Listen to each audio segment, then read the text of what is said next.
Batman and Robin, Starsky and Hutch, and Punch and John. Dynamic duos riding together for decades in reruns. These TV tandems fall under the category of fiction. I got 16 going. Yeah. But in Henrico County, And been riding with Ed for 50 years now. one pair of first responders isn't playing make-believe. It's a big adrenaline rush, let's face it. Ed Farrish and Don Unger, EMTs with Tuckahoe Rescue Squad. I mean, I've known Ed since literally almost day one. The colleagues answer calls for car crashes and cardiac arrests and everything in between. It's always the unknown, too, what you're going to. Don joined the squad in 1973. I probably wouldn't have kept doing it as long as I did without Ed. Ed teamed up with Tuckahoe in February of 1966. a job I rode the first day and I'm riding today.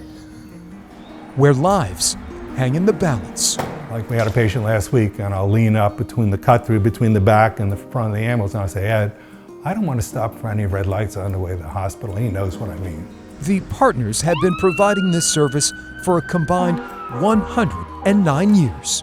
This is the first ambulance, was an old Packard ambulance. Roles that define them.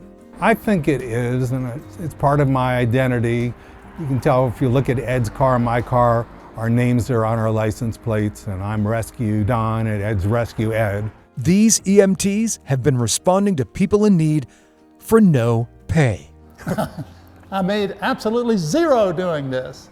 Yes, Ed and Don volunteer with Tuckahoe. I think not getting paid is a more motivating factor for me. If you really love it, you do it for the love of it, not for the money.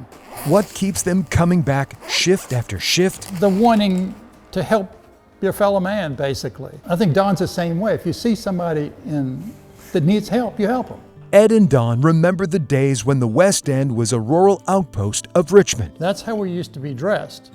White shirt, white pants, white milkman hat. With exploding residential and business growth in Henrico, the rescue squad remains busier than ever. Exactly. But beginning this month, there will be one less familiar face showing up at accident scenes. It's hard to get off my knees now because I'm 81 years old. After 58 years of volunteering, Ed Farrish is finally handing in his first aid kit. But I don't want to overstay my usefulness. I will still try to help people in other ways. A day Don knew was approaching, but dreaded. I know he deserves to be able to retire. It's going to change what I do with the rescue squad too. Responding to calls won't be the same without his fellow first responder at his side. He didn't tell you that he also works as an election worker. He works for Henrico County as a motorist assistant person. He works for his church. The people in Henrico County have been very happy and very lucky to have him. It is a partnership forged by more than a century of service to others. Yes, definitely. Definitely. Until that last dispatch comes for this very real dynamic duo, these volunteers are savoring each call together. I wouldn't do any other thing. It's just been fantastic the whole time.